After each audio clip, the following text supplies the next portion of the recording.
I always viewed outline within that same sort of rigid structure and absolutely followed the philosophy that an outline was a death of creativity, which Yeah. actually is not the case now. I have been thoroughly convinced otherwise.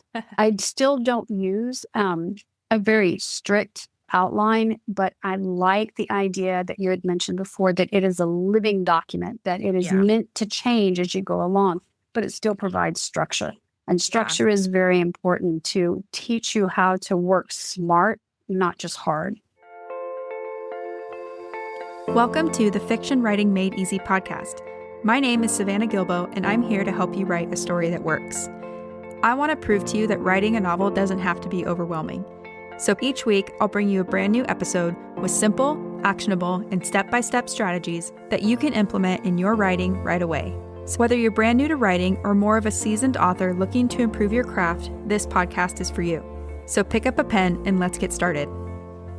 In today's episode, I'm taking you behind the scenes into Grace Draven's writing journey to show you that writing fast and writing well aren't opposites. Now, Grace is already a very successful writer. At the time of recording this, she is a 5-time USA Today bestseller, and she's written 20-plus books across novels, novellas, and short stories. You might even remember that I talked about one of Grace's books in an episode where I was comparing romantic fantasy to fantasy romance. I will put that link in the show notes if you are interested in checking out that episode. So based on all of that, you might be wondering, what was Grace doing in your Notes to Novel course? Isn't that for people trying to write their first drafts? Well, here's the thing. Grace knows how to write a great book. She has put in the reps, and the proof is in her back catalog and all the glowing reviews she has. But what Grace didn't have and what she wanted from Notes to Novel is a faster, more efficient way to write a book without sacrificing quality. Now, you might remember I did an episode a few months ago on the truth about writing faster and how a lot of writers think that writing fast means writing poorly. In that episode, it's episode number 224 that I will link to in the show notes, I talk about how that is not true. And Grace's story that you'll hear today is proof of that. In fact, she was able to write 62,000 words in just 21 days to complete her first draft. And when she handed that draft over to her editor said, "Grace, this is the most solid first draft you've ever given me. This is a really solid book." And I mean, come on, that is the dream to hear, right? So in this episode, you're going to hear Grace talk about what made that kind of speed and quality possible. She's also going to share what finally made her embrace the idea of having a flexible outline that worked for her and her process after being a discovery writer for her entire career. And she's going to share two of the biggest things that made a difference in the quality of her finished draft. So without further ado, let's dive right into my conversation with Grace Draven. Hi, Grace. Welcome to the Fiction Writing Made Easy podcast. I'm so excited to have you here today. Hi, Savannah. I am thrilled to be here. Can you give listeners a quick overview of who you are, what you do, what you write, and things like that? Sure. My name is Grace Draven, and I write fantasy romance. And I was doing that before the very popular portmanteau of romantasy came aboard. So I've been at this for a little while. I was going to say, you've been doing it for 20 plus years, right? I have. I actually, and I think you'll like this, I started writing as a hobby, and that was back in 2003, now that I think about it. Wow. 2003, and I was writing Harry Potter fan fiction. Oh my gosh, I love it. Well, okay, so you were writing Harry Potter fan fiction, and then you kind of jumped on board with the fantasy romance well before it was even really a thing. And you've since written several novels. You've written several short stories, novellas. You've been on the USA Today bestseller list 5+ times, right? Yep, 5 times. Yeah, so that is amazing. You obviously know how to write a book, how to get it to the finish line and all that. And you've also mentioned, like, there has been some parts of your process where you're like, I know this could get better, right? Oh, yeah, for sure. So talk to me a little bit about that. Like, obviously, again, you've been very successful, but what were the speed bumps? Because I sometimes think that authors look at someone like you and they're like, oh my gosh, you just must sit down at your desk and have the best time writing your books and it's all easy. Oh, boy, don't I wish it was. That would be marvelous if that's the case. It's interesting in that I've always been a pantser. I never would follow an outline or anything. I would just sit down and start writing. I'd start out with an idea. That didn't mean that I didn't have like some kind of vague structure in my head. Mm-hmm. And I knew the ending. I knew the beginning. It was just all the stuff in the middle that I had to work my way through or, I think one of the more popular terms for a pantser now is the discovery writer. Yeah. But that does come with, while it's organic and some of my best ideas come in the 11th hour, I still say that, along with those pros are the cons of writing yourself into a corner, getting stuck, and rewriting. And for me, I'm okay with rewriting. And the reason I say that is because I've had to do a massive amount of it, which is painful, and it makes me a slow writer. So those were some of the obstacles. And actually, one of the reasons why I definitely jumped on board with Notes to Novel and started listening to your podcast regularly, because that actually got me past that. And I'm a much faster writer now without sacrificing quality or anything like that. It's been a lifesaver for me so far. But I would probably say that as far as obstacles went, a slow writer and having to do rewrites. I had one book where my editor came back to me with her basically edit sheets. And, it's that big, summary report that they give you. And then you've also got all the track changes in the manuscript. And she had one item on there that said, I think this needs to change for this character's motivation. Well, I was in agreement. I said, okay, yeah. Then I started making changes. But it was one of these ones where once I started making the change there, it worked like House of Cards, dominoes, everything, the big scenes, everything started to fall apart. And so the original 132,000 words I turned into her, I tossed out everything except 9,000 words and started over. Oh my gosh. Now, to some listeners, that sounds like their absolute nightmare. Oh, yeah. And I had 6 weeks to write it. So, oh my gosh. Yeah. So speed is important to you, and also quality, right? That makes sense. For sure. A lot of writers, even if they're not like up against a deadline or on contract or whatever, they also want the same things. They want to write a good draft, and they want to write one, as efficiently as they possibly can. And there's a lot of stuff out in the market that kind of sells writers on, write your book in 30 days or 90 days or whatever. And some deliver on that promise, some don't, but that's a whole different conversation. So you said you had the experience of like, I know that this is, taking me a while, and that's part of it is just my process, but I also know I could get faster and maybe more efficient at this, which is funny because there's kind of two things that brought us into each other's world. One of them was me mentioning you on my podcast and going through your book a little bit as a good example of fantasy romance. So then you also said you binge listened quite a bit of the episodes, and you're like, okay, I see that there are some tools here I can pick up, even though I've already written 20 plus books. Sure. Absolutely. Do you remember, like, was there something in particular that you were like, ooh, this is one of those tools I need? I think it was not as much about the tools, although I have used several of the tools that you have, instituted in the Notes to Novel course and also in the podcast. It was, I think, a change in the way I thought as far as my approach went. So for me, the main one, and it really, really stuck, was that don't think in terms of chapters, think in terms of scenes, because that is how your reader approaches the book when they read. It's scene by scene, connect scene by scene. It's not looking at it chapter by chapter by chapter, which is often how I would view it. And I know that a lot of that probably fell within sort of a natural process as well, since I wrote in dual point of view. So there is a high concentration on chapter by chapter, but it was really super important that I needed to rethink how I approached it. And it was more with scene by scene. That made a huge difference in my latest book, how I handled it, because I did not only dual point of view, I did dual timeline with flashbacks. You don't do anything easily, do you, Grace? Yeah, I was going to say, I would not recommend that, a new writer at all, but the thing is, I don't know that I would have approached that if I did not have that changed mindset from listening to that podcast where you mentioned that. Yeah. So can you talk about that a little more? Because I think a lot of writers, myself included in the past, you read a lot, right? So you come into it thinking, okay, my favorite book had 28 chapters. I'm going to try to emulate that and write 28 chapters. And then we kind of dig ourselves into a hole. So talk about what that looked like practically, approaching it in scenes versus chapters. It became much more fluid and easy because at that point, instead of looking at what was connecting a chapter, I looked at what was connecting a scene. And because of that, especially since in each chapter I had one point of view, and a flashback, or not a flashback, but a dual timeline within that same point of view.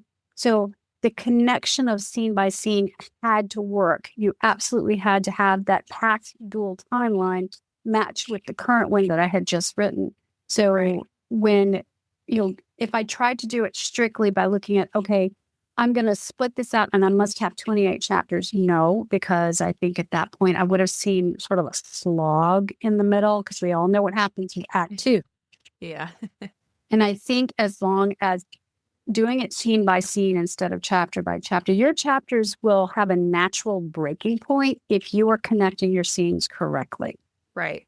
And it's funny because we have like a request inbox where people can submit things they want to hear about in the podcast. And one of the most requested topics is how to connect your chapters. And they're kind of asking this question without knowing that they're asking this question. So it's exactly what Grace is saying, is when you focus on the scenes, you have an easier time with the chapters because you've already written a well-structured scene that leads directly into the next well-structured scene. So it just gets easier. And I'm so glad that that was one of the things that made a big difference for you, Grace. Oh, yeah, huge difference. And I mean, I saw it shave off an enormous amount of time on what I was spending, because, I was also finagling, okay, where am I going to make this break and so forth. But once I was much more focused on the scene connection, there was just a natural, very easy flow and break for each chapter that went after it. Yeah. And this is so interesting, too, because you were such a discovery writer that sometimes I know people are listening and they're like, but you were a discovery writer and now you like writing in the scene, scenes with scene structure and all that. Did you find any resistance to doing it that way? I did not. Once I got over the idea that, and I know where my block was, I went, when I was in college, I'm sure everybody who took English composition always remembered how you had your thesis statement. Remember how it had the upside down triangle, then you did 3 or 4 block paragraphs, and you had the right side up triangle for your conclusion and stuff like that. It was so rigid. Okay. And so, because they wanted you to stay within that. So I always viewed outline within that same sort of rigid structure, and absolutely followed the philosophy that an outline was the death of creativity, which actually is not the case now. I have been thoroughly convinced otherwise. I still don't use a very strict, rigid outline, but I like the idea that you had mentioned before, that it is a living document, that it is meant to change as you go along, but it still provides structure. And structure is very important to teach you how to work smart, not just hard. Yes, I love that. There was a contractual deadline you had that kind of put pressure on this idea of like, I know I can probably do this faster, more efficient, and still without sacrificing quality, because that's always the biggest concern, right? Sure. And so the contractual deadline, you can talk about what that was if you want, but how did that kind of factor into this idea of like, I need to figure out a way forward? Well, in this particular case, for the one where I really just poured everything I learned from your stuff into the work itself, it was not tied to this particular contract, but I did have a pre-order out for Amazon, and I had already delayed it by a month. And then the new one was coming up, and I'd had a bit of a health scare. I've been 3 years in remission from a cancer diagnosis. And so I'm still on monitoring. And I'd gotten a call from my oncologist at the end of December, and they said, hey, we need you to come in. And I thought, oh, God, so this could be a real issue. And I had talked to my very good friend and fellow author, Alona Andrews, and said, what do you think? I'm thinking I may have to cancel this pre-order. And she's like, you cannot cancel that pre-order. So you have got to get that book done. You've already canceled the pre-order before. And that is going to have an impact on how your readers view your reliability. And I was like, you know what? You're right. So I ended up taking all that high anxiety, because my appointment was not going to be until a month later, near the end of January. Oh, yeah. I was just like, oh, my gosh. So I just ended up taking all of that high anxiety and knowing that deadline was on me, and just focused it completely on writing this book and getting it done by that pre-order deadline. I think it was going to go live on the 31st. I had to have it uploaded to Amazon on the 26th of January. So between me and my editor, evil editor Mel, who I love dearly, she was just like, we got this, we can do it. And so I started writing, and I go old school. I handwrite in spiral notebooks, and then I transcribe. And so I had already had 20,000 words on the book, but obviously I needed a lot more. So I jammed through an additional 62,000 words in 21 days. I hand wrote all of it and then transcribed it. We got that file loaded in an hour and 32 minutes before the deadline hit. Oh my God. That is amazing and stressful. It was, but at the same time, all that anxiety, it kept me. I was able to sleep at night because I worked so hard during the day on the book. However, that being said, it's not just anxiety that did it. I had a plan in mind, and it was definitely based upon the advice I'd gotten from you. I don't think I could have done it if I had not changed my mindset, based upon what you had mentioned in your various podcast episodes. I mean, it was a real game changer for me. And that book, it's called The Moon Raven, it's a perfect example of putting everything I had learned directly into practice. I mean, under hard deadline, and then working with, like I said, a sort of a multi-tiered kind of thing. I had dual point of view. I had dual timeline. I had flashbacks and stuff like that. And when my poor editor, I was writing it and I just fire it off to her. I didn't even proof it. And so she would go through it. We ended up cleaning it up a little bit later once we got under the deadline and so forth, because then you can update somewhat. Yeah. And then I've since expanded it to 95,000 words. But when she was going through it, she was telling me, she said, the last chapter is a little bit underwritten, and I've expanded it since. But she told me, she said, this is a solid book. This is very solid. My beta reader, who's also a content editor, so it's like having a beta reader, on jet fuel. Oh. And she was going through it as well. She's like, she goes, this is great. This is very solid. And I knew where that was coming from. I had followed for once in my life, in my entire career, I had followed the advice of structure. And what did that feel like to get that feedback? Because that's not just one random person. That's two people you really trust saying, hey, you produced something really solid. And it was not under perfect circumstances at all. Nope. Like, how did that feel? It was amazing. It was one of those ones, it's like, I guess if I wanted to just boil it down to a quote from one of my favorite Disney animations, it was one of those, I love it when I win.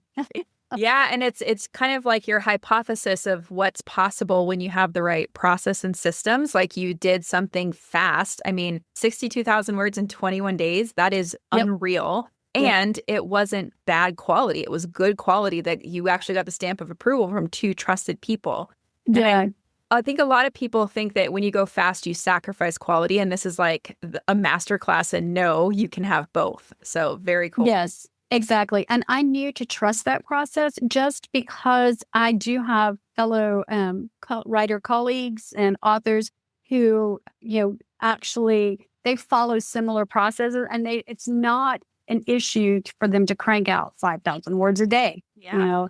They can do it. I mean, for me, I was like, you might get 5,000 words a month out of them, maybe, and this is before I did this. But I knew that they were following a process. The only problem was the process they were using worked for them. Right. It did not work for me. And I think that was the other thing, was I needed to find a process that worked for me. I am not structured in my daily life. I have tons of interruptions and so forth that come through the house. I can't close myself off. I have an autistic epileptic son that I need to keep an ear out for when I work, stuff like that. So, I still have to remain engaged with my family activities, and that does slow me down. But the structure part helps me get past those very unavoidable obstacles. Right. It's kind of like having a safety net that you can kind of just come back to when you're able to pick up the pen or the keyboard, whatever, and then you can just pick up where you were before, which I'm sure is interesting to a lot of people, because you've said multiple times, like, I am a pantser, I'm a discovery writer, and now you've embraced these tools and you haven't lost your creativity. No, not at all. And I still pants, and I'm still discovery writer. Like, when I just recently did this expansion, I was working on the last chapter, which was in the climax scene, and then moving into the epilogue. And as I worked on that, I was just going along, and I just had this one thing that I wanted to put in. I was like, oh, this connects this scene with this scene. And this is one of those ones where this one single sentence was going to help me stick the landing. I just Cool. had that gut feeling it was going to work. And so I had no idea to use it prior to me sitting down and working on that chapter. And then when I turned it over to my beta reader and turned it over to my editor came back and said, I hate you. You made me cry. And which was great. I mean, it's not that it was a sad ending or anything, because I don't write sad endings. I always write HEAs. Yeah. But But then you my stuck it. I stuck it. And my beta reader said the same thing. She said, my favorite part was this line. Oh And my so I gosh. knew I'd nailed it. So, and I think once again, it was that scene connection. Yeah. Which is so interesting because all writers want that moment and that feedback. They want those little things to land and just affect readers that way. And they think, and I know you thought like this too, that if you structure anything, you're kind of handcuffing yourself and those moments won't happen and you'll write something generic like everybody else, right? And that isn't true. That didn't happen. So I'm curious if you'll indulge me and listeners. What does it look like as someone who is a discovery writer or a pantser? Like, what does structure look like for you? Are you talking about a full scene by scene outline? Are you talking about like a spreadsheet? I'm sure you're not, but like, what does that look like for you? I think it's mostly for me. I wouldn't say that everybody else should do this, or the people who like, much more structure within that kind of thing. For me, a lot of times I will literally jot it down on a paper towel that's like next to me at the table, and then I'll tuck it into my notebook, and I'll have a note off to the side that says scene, blah, blah, blah. I may not always know where I'm going to stick it, but I know I'm going to put it somewhere. And it's just the very, very basics of goal, motivation, and conflict in that scene. Yeah, I love it. And that's great because like it came out of your brain, you were creative thinking about it, and then you still don't know how it's actually going to unfold on the page, So you still get to be creative within that. And I also know that, because you've written so many books before, probably some of the stuff in Notes to Novel about like developing your theme and your characters, you're probably doing a lot of that instinctually before you even get to this point. Is that accurate? Yes, absolutely. I think the more you write, and I think this is where the idea of skill level and craft come into play. And that is, it's just like going to the gym. It's just the mental gym. You are building and flexing that writer muscle. Yeah. Ursula Le Guin, I think everybody knows who she is, a very iconic fantasy sci-fi writer. She has a book out called Steering the Craft. Yeah. And that's basically what she says, is that you instinctively know where something is going to work, or something may not, or something is off, but that often comes with just doing it over and over and over. And then you instinctively understand, all right, I need to go back and address this. Something is wrong here. And then using things like for me, for the Notes to Novel or the podcast itself, I can go back and say, well, you know what? She mentioned this. I wonder if this is where my problem may be. Now I have that. And that's where the toolbox comes in. Right. Yeah. And I think what's cool is I talk about the toolbox all the time because writers, we're all building our individual toolboxes, and then we pick up the tool when we need it. We buy a new tool if we need it. We improve tools, whatever. And one of those tools I kind of want to dive into is you said, so scenes were a big thing for you, the outline for a version of an outline that worked for you, and then also fleshing out your antagonist. Do you want to talk about that a little bit? Oh, yeah, for sure. So for me, another aha moment besides the scene connection when I was going through the Notes to Novel and the podcast and so forth was the idea that when you approach it, you need to have a really solid idea about that antagonist, because the antagonist is making plans and doing things and so forth without any consideration of what the protagonist is doing or how their actions will affect the protagonist. So I think for me, it was up until that time, I was thinking less about the antagonist first and more about the protagonist, when really it should be one was being reactive to the other. I needed to flip it. Right. And wow, did that make a difference? Because the current book that I'm working on, I was able, when I changed my thought process, said, okay, let me concentrate on this antagonist and what their goals are, their fears, their wounds, everything like that. It was wild, because once I nailed that in my head, wrote down a few notes and so forth, it was able to jack the stakes up for the protagonist hugely, exponentially for me, which is great. You want to raise those stakes as high as you can. And it was raising the stakes and also the motivation for both people, not just, it totally changed how I was going to approach the protagonist, motivation. And just by putting that antagonist first. Yeah. And I think like for some listeners, I know that will sound like it's just a craft tool, right? It's like the craft of developing your antagonist. But what I think Grace will probably see if she hasn't seen already is that when you do this kind of work up front in tandem with the protagonist, you can go faster and you're going to write a more efficient draft because you're not having to worry about this in revision. Oh, Which I'm yeah. sure you've done in the past, Grace, like, because you said, you're like, I don't really think too much about my antagonist. Has there ever been a book where you're like, oh, yeah, I had to add them back in later? Yes, or I had to flesh them out more. Yeah. They tended to be a little flat, and a lot of times I wouldn't be able to, expand upon them, make them a more three-dimensional character until I was so much later into the book. At that point, I'd hit the ground running, I was in the groove, and then I knew where to make the changes. This time around, I could make the changes at the very beginning. Yeah. And even before I wrote the rest of the words, I knew where I was going with it. So I knew it was going to save me a lot of time. So instead of writing a bunch of words and then say throwing 5,000 of them out and then rewriting it so that I had another new 5,000, I didn't have to do that. I could just put everything up in I already knew from the very beginning how I was going to do it just because of the way I changed my focus. Yeah. And I think that's what a lot of writers tend to think because they're probably just like you when they think about an outline, they think about school and they think about the bullet points or the inverted triangle, whatever, however we learned it, right? And it's very rigid and structured and flat feeling.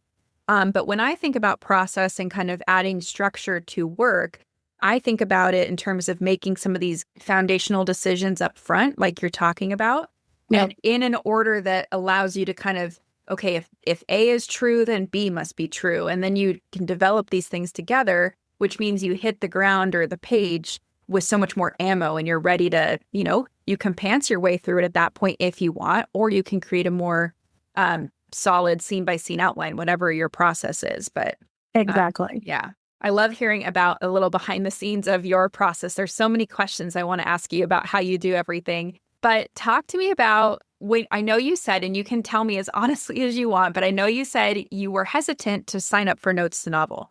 Talk about that a little bit. And you're not going to hurt my feelings. Oh, yeah, no problem at all. I think it's because a lot of times you see some of these very expansive, workshops that are available out there. I knew that you were going to have great value to offer in the Notes to Novel just because I'd been listening to so many of your, podcast episodes in Fiction Writing Made Easy. My concern was that I've been doing this for a really long time, and I wasn't sure if it was going to be a situation where this was much more focused on the brand new writer or one who maybe only had one book out, maybe two books, that kind of thing. And yes, you do have more experience when you write one book or when you write two books. But honestly, you just continue to gain experience. You are never topped out. Your tank is never full. You keep writing, you keep learning kind of thing. So I think my main concern with Notes to Novel was before, when I was hesitating, was that it was going to be more focused on an author who was in a very different place from where I was. Right. One of these ones I'd be like, oh, I already know that. I already know that. I've already done that. I've already nailed that. I understand that and so forth. So, but after, like I said, after using what you had, put into the podcast and so forth, I was like, you know what? I think I'm going to go ahead because I saw just how fruitful it was applying your advice into the Moonraven when I was writing it and that super tight deadline and under high anxiety and so forth.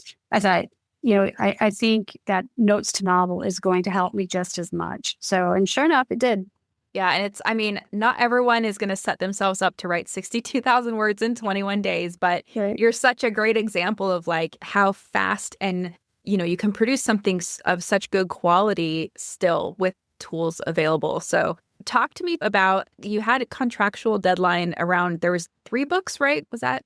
Yeah, I've got right now, of course, things have changed. When we first started talking about this, I landed a 4-book contract with, a publisher. I'm waiting to fill out paperwork and so forth on that. Yeah. And with that happening, when they were asking things like, okay, so when do you expect to have this trilogy? When we're talking delivery dates. And of course, before that, I was always like, oh, it's like, well, here's my 10,000 caveats. Yeah. It's like, I don't know. I'm going to try for this kind of thing. They were very patient. So, but this time around, with great confidence, I could tell them, as long as I stay in remission and don't have recurrence or any kind of crazy, health issues, I can have this book done by this date for sure. And that's strictly because I had the tools and I had that change of mindset, from taking your course and so forth, that I could say with great confidence, I could have this done because I knew that I could apply everything I had learned. And I had already applied it one time around, knew that it would work into this next trilogy so that I can meet those contractual deadlines.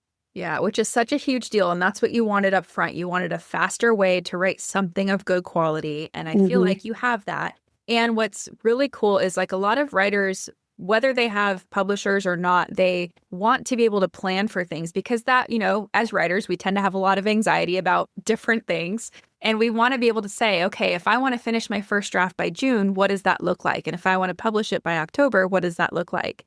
And I think there are probably people who their interest is piqued when you say, I now know I can make it the deadline by this date. Talk about like, how do you know that, or how would you plan to do that? What does that look like? I know at this point I'm very familiar with my own work process just because I've done it for so long. So there's that. And then changing my work process based upon what I've learned is the other thing. And then, experimenting once again with this previous book, it's one of those ones, okay, let's put to the test what it is I think I can do. And it worked. So as far as like what I'm planning for this trilogy where I've said, yes, I can give you this book on this date, this book on this date, and this book on this date, is I will go back with the notes to novel stuff that you have put out there. And I'll say, all right, I'm going to select this. This is where I'm going to change this. And based upon, this particular bit of advice, I don't always go like from point A to point Z, on that. I may cherry pick, what I needed from the course and so forth and use that. Or I will go ahead and, sort of reevaluate what I may need on one particular chapter. And that's the other thing as well, is that as I continue to pants through the book, I can write out the chapter, go back and look at it after a couple of days of being away from it, and then say, something's off on this. And then go back to what, looking again at notes to novels. So I'll know that I'll always have that there as that continual reference point as I write the book. So I will have that living document outline. Once again, it's just going to be scribbles on a piece of paper tucked into a notebook. It'll be on a paper towel. I wish I could tell you, oh, yes, I have this dedicated book and I have everything set. Nope. So I think it's actually great you're saying that because so many people want to have the perfect process or the one that looks organized or whatever, or they follow something like whether it's Save the Cat, Notes to Novel, whatever it is, and they think they have to do every single part of it to be successful. And you're kind of giving in a roundabout way permission to say you can pick up the tools you need and want, ditch what doesn't work for you, be messy, and also believe that you'll get to the end and you'll do it. So I think that's super cool. Absolutely. I mean, I think the thing, at least for me, is that every person is different. Every process is different. Not, what works for one is not necessarily going to work for the other. I have to have an enormous amount of flexibility in that outline structure. Mm-hmm. And otherwise, for me, what happens is that I will lock up if it gets too, strict. And I'm just like, okay, I cannot use because now I'm mentally stuck. And I do have to percolate over what I'm about to write in a particular chapter. It can be while I'm driving or it's, whatever. Be like, oh, hey, wait a minute. And a lot of times what I find is that by thinking my way through chapter 5, whatever, that I just found a key point that's going to work in what I think will be like chapter 9 or scene 37 or something like that. So then I just need to keep it in mind that as I'm connecting scenes as we're going along, that what appeared in scene 15 will have massive impact in scene 39. Yeah, interesting. To wrap things up, Grace, because I could talk to you all day about this, I think we'll have to have you back, like maybe when you finish that trilogy and we can talk about like what did the timeline look like? Did you hit those goals? No pressure. Sounds great. But any last minute like words of wisdom for, maybe the pantser who's kind of like, I am a pantser, but I kind of feel like my process isn't working, or, people that are just starting out. Any words of wisdom? I think it's got to be one where you have to treat the book as a house. And if you're building that house, no matter, you know, whether or not you want to use timber framing or stick framing and so forth, the house still has to have a solid foundation. And your outline provides that foundation because it includes the structure. It gives you a guide point. You've basically got your architecture set out. Okay, that's what you can follow as you build that story, and you need that. It doesn't have to be one of those ones where you stick yourself in a cage. Okay, again, that outline is flexible, and I think that's really where I had to change my mindset. To me, the outline was always inflexible. Right. Once I learned that, nope, not necessarily. Again, it's the living document. It can change and so forth, but as long as you have guideposts, and I think that's the main thing, is that you can take 7 different paths to get to that final result. But as long as you have a guidepost on each one of those, as long as you follow that, you're not going to wander off into the weeds. And that's what happens without it.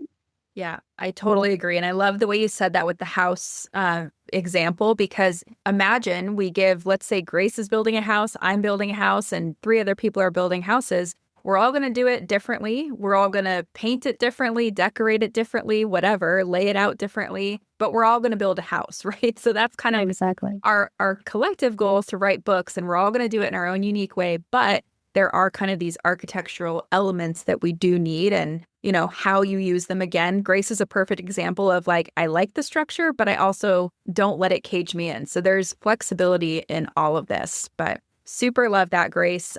Thank you so much for sharing all your wisdom and for being here and letting me pick your brain. I had so much fun. Oh, I did too. Thank you very much for bringing me on board to chat. It was a lot of fun. Grace's story is such a good reminder that fast drafting doesn't have to mean sacrificing the quality of your work, and that the right structure can actually set you free to be more creative. It's just like Grace said, whatever kind of outline you decide to create, don't think of that as a fixed document. It's a living document that can grow and flex and change and develop as you get to know your story more. And in fact, it should. Now, I know you're going to want to check out Grace's work, including her most recent book, The Moonraven. And yes, that's the same one she wrote under that wild deadline that you just heard about. So I will link to that book as well as where you can find Grace around the internet in the show notes. And if you enjoyed this episode and had fun taking a peek inside of Grace's process, maybe go give her a shout out on social media or send her a little message. I'm sure she would absolutely love to hear from you. And if you're someone who wants to learn how to write a novel or improve your existing process, come join me inside of my Notes to Novel course. This is my step-by-step program that helps you turn your ideas into a finished draft, and it'll teach you how to build out your story's foundation, create a flexible outline that you can trust, and make consistent progress so that you can finally finish your book, even if life is messy and even if you have limited time to write. You can learn more by clicking on the link in the show notes. And while you're there, if you like this episode, go ahead and tap those 5 stars on Apple or Spotify. If you're listening on Apple and feeling extra generous, please leave a written review. I read every single one of them, and hearing from listeners just makes my day. Plus, your reviews also help other writers find the show, which means more finished drafts and more published books in the world, and who doesn't want that, right? Now, coming up in the next episode, I'm going to share my thoughts on a piece of writing advice that you've probably heard 100 times, and that is to just start writing. This advice is everywhere, and for some writers, it's exactly what they need to hear. But if you're a newer writer who hasn't figured out the basic shape of your story yet, then it might be one of the worst things you could take action on. So I'm going to break down what that advice gets right, where it quietly leads writers astray, and the one thing that can help you decide whether the advice to just start writing is the right advice for you, or if it's the reason you'll quietly abandon your draft. So tune into the next episode for that. All right, now that's it for today's episode. As always, thank you so much for tuning in. I hope your writing is going well, and I will talk to you next week.